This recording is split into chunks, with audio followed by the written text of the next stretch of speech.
We got a lot of cards to talk about, from festival collection reveals to new promos to alternate art promo reprints, V promos, D promos, as well as the first couple of reveals of DBT 11. Let's talk about that.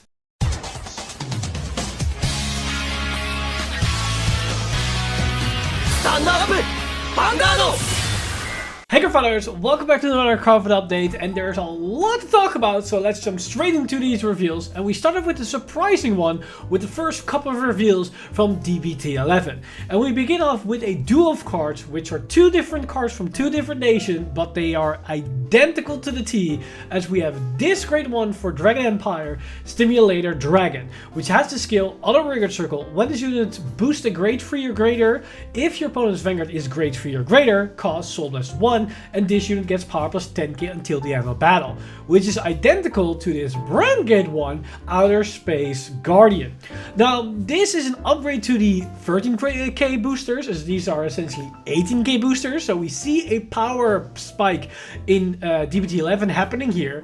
But it's very restrictive in the sense that it's late game and it costs a soul, which I don't know if that's warranted these cards being used. But we do see an uptick in power level moving forward from this set, so don't be surprised if we might see the final breaking curse of the 15k attackers. That said, let's go into this next card, which is a very interesting card for Dark States, which is this grade 2 Blitz Order, Magical Poison Pharmacy.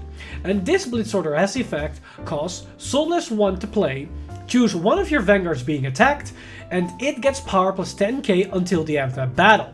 If you Soul Blasted the trigger unit from this card's cost, instead of plus 10k, it gets plus 20k.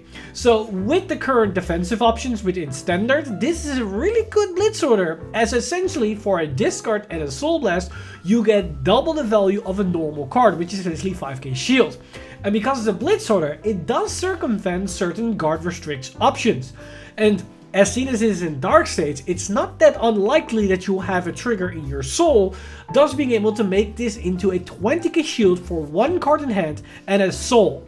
And that again, against defensive guard restrictions, this could be a really good card to have in Dark States in certain instances against specific metas. So I can definitely see this card being used in some points in the metagame. So if you are a Dark States player, then don't forget to keep this card in the back of your mind when entering this set and potential future sets, as this could definitely be a card to come up, and I would recommend to grab at least 1 or 2 copies of this card. Now, as the final card that we've seen for set 11, we've got this new Graham Grace support card, Knight of Soaring Spear, Gwente. And Gwente has the effect, although when this is placed on a Rigger Circle, if your Vanguard has Graham Grace in its card's name, Soul Charge 1, and this unit gets power plus 5k until the end of turn. So once again, it's a 15k attacker, but it does generate soul, and that's very nice for Graham Grace, because Graham Grace can be quite soul intensive, especially with the variant that we see in the upcoming trial deck for Graham Grace, which is very soul intensive. So a card like this could be very nice, but this could also be a card that won't be played in some variants, as you can play the deck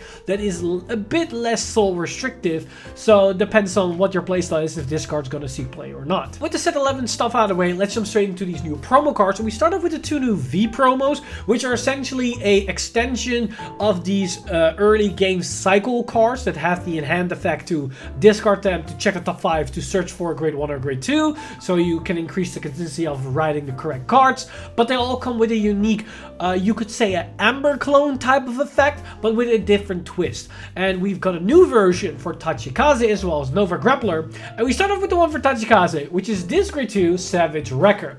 And of course it has the hand effect I just described, but its unique effect is Auto and Vanguard Rigger Circle. Once a turn, when its unit attacks while boosted, costs Soul Blast 1, choose one of your rear guards, put it on top of your deck face down under that unit as an equip gauge, then that unit gets power plus 5k until the end of turn for each of that unit's equip gauge. So this is not something new we've seen before, as essentially a way to stack the power on your units, and with certain equip gauge strategies this could be nice, like think of Anger Blader for example, which needs a specific amount of cards, and that combined with other cards that already get more power, you could have a massive beater that can potentially restand. But is that something Tachikaze needs?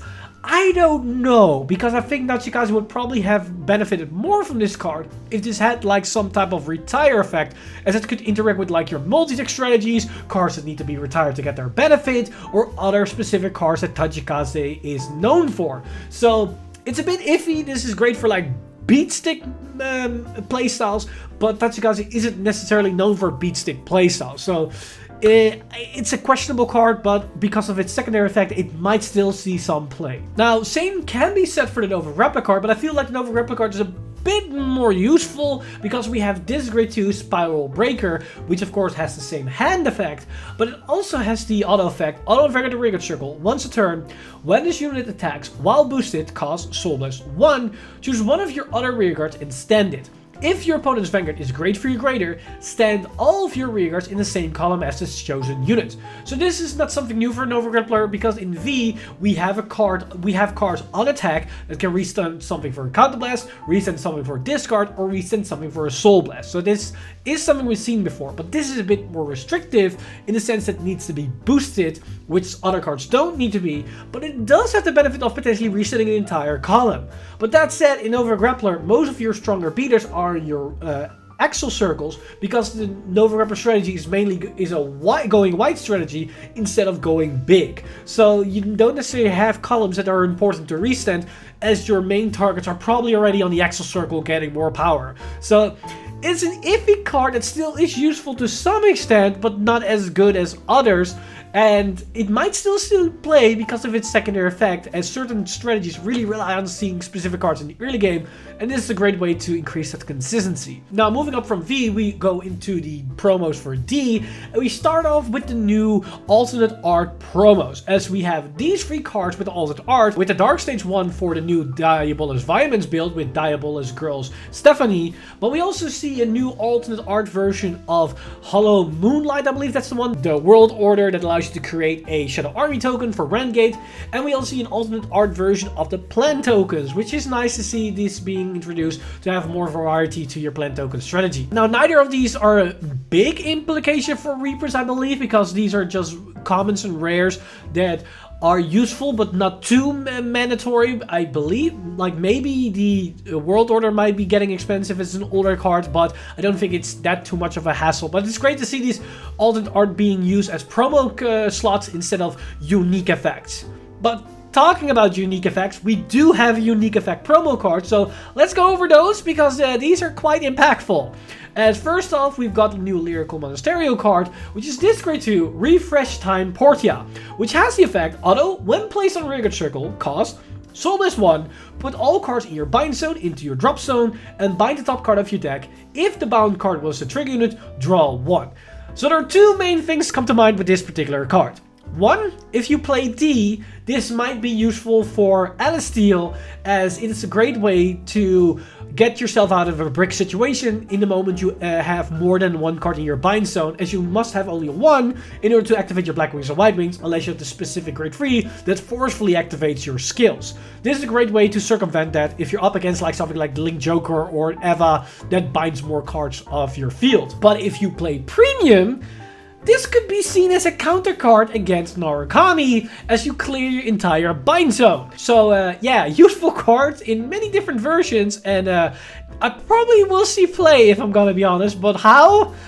That's something we have to find out. Now, for a more standard focus promo, we've got this brand new Magnolia promo, which is Friendship Fairy, and this might look familiar because it's essentially a carbon copy of Nirvana's Emilia, I believe that's how she's called, aka the unit that allows you to superior right into your grade 4, as this card has the effect, act on Rearguard Circle. If you have a Vanguard with Magnolia's card name and your opponent's Vanguard is grade 3 or greater, cost Counter Blast 1, put this unit into your soul, choose a grade 4 unit card with Magnolia's card name from your hand, and write it as stand. So this is a way to skip a turn essentially, as you can go from grade 2 into grade 3 immediately into grade 4 if you went second, so you can recoup the lost momentum and immediately go into your grade 4 turn, which is the turn you essentially want to go into as fast as possible. Which is great for the grade 4 strategies, as say you're starting to fall behind with the current power levels of grade 3 decks. So this is a great welcome addition for grade 4s, and I hope we're going to see this for the other variants as well, as they probably going to need it to keep up. And an interesting thing about these cards, as we've seen in Nirvana, is that this could also open up some type of grade 2 strategy, as even if you go first, you might want to stay on grade 2, so in order, if you have this card and the grade 4, you can immediately skip from turn 3 into turn 4. And you could ask yourself, what's the benefit of doing that? Well, if your opponent has an effect that gets more value if you are on grade 3, you might want to consider to stay on grade 2 and then have less pressure faced against you, so you can immediately go into grade 4 and then pressure them at full power. These are like types of strategies you can apply with these type of cards being introduced. Now moving on to the final new promo, we've got a brand new one for Nirvana, which is quite spicy, as it's kind of interesting in usage. As we have this set order, grade 1 order, Tenrindenbu Cyan. And Cyan has the effect, although when placed in your order zone or discarded from your hand for the cost of your Vanguard's ability, if your Vanguard has Nirvana in its card name, draw 1. For my Yu-Gi-Oh players out there, this is essentially Upstart Goblin. It is one card that turns into a new card for no cost, which is great because Nirvana needs all the card draw it can get to increase the consistency of the deck. And this is a great way to do that because yes, it's a set order, so you can play it in the order zone, and then every other copy can be used to just be discarded in order to get the value more, because most set orders, after one is placed, the rest become duds. But in this case, they do not, as they're still essentially Upstart Goblin. And because it's a grade 1, you can do this right out of the get-go to start drawing from the very first turn, which is very nice. But on top of that, it also has an order zone skill, which is continuous in order zone. If you have a Vanguard with Nirvana in its card name, when your rearguard with Verena would be put into your deck or into the bind zone by your opponent's card effect, add all the unit's Trickstar original dress to your hand and put that unit and all of its remaining original dress into your drop zone.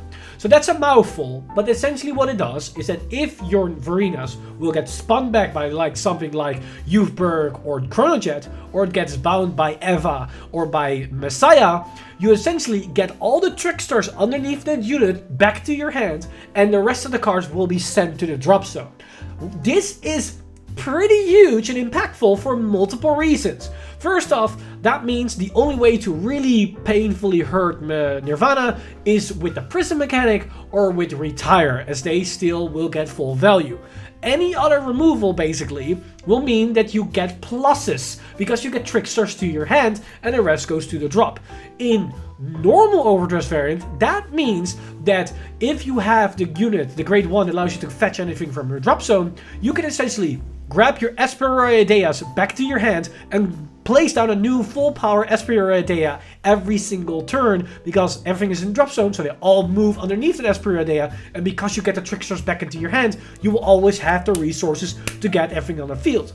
And in terms of crossover dress, yes, the Prayer Dragons will go to the drop, but because your hand is now loaded up with Trickstars, you can discard a Trickstar for your Nirvana skill, get a Trickstar and the Prayer Dragon onto the field, and if you play the crossover dress unit that allow you to get crossover dress units from your drop zone back into your hand, you can crossover dress that unit, and because everything was sent to the drop zone, you can immediately grab one back, and because you have more potentially Trickstars in your hand, now you can potentially do another crossover dress turn without minusing yourself all too much, because you get these pluses thanks to this set order. This is honestly really good for multiple reasons, and this is great. Now, of course, retire strategies are still at full power, but even in those cases where this skill doesn't matter, at the very least, it still is a Upstart Goblin, and in terms of your Vanguard's ability, it allows your discard for Nirvana into a +1 or potentially into a +2, which is really good. Now, as for new cards from upcoming sets, we also have 2 new triple Rs for the upcoming festival collection, which is basically rounding up the entire lineup of these new negate trigger / over trigger by vanishing drop zone type of skills, which is basically the new Brandgate and Stoichea version. And we're going to take a look first at the Brandgate one, which is Elfard X Striker. And this grade 3 has the effect, continues a regular circle, Guardian Circle. If your opponent's drive check or damage check revealed a trigger unit this unit turn, this unit gets power +10k or shield plus 10k. This is similar to all these ones. Essentially, it negates the trigger on your opponent's side of the field for one attack, either be defensive or offensive, which is nice, but not an insane skill. But then its unique effect is act on regular circle once per turn, cost soulless 1, perform all of the following. Until the end of turn, this unit gets boost and power plus 2k, and cost remove an overtrigger from your drop. This unit gets continuous on backward regular circle. All of your front row units get power plus 5k until the end of turn. So it essentially becomes a 15k booster or potentially 25k booster, which is great as a big beater, but nothing special essentially. And then it can give your front row plus 5k passively if you have the overtrigger, which is a mini persona ride. But Brandgate, from my knowledge, isn't very much known for excessive multi-attacking. Like some builds can like dish out 4 attacks, but not to an insane amount of degree that this 5k would matter all too much. And again, it's like a 1 in 50 chance because the overtrigger needs to be dropped, which isn't as very likely.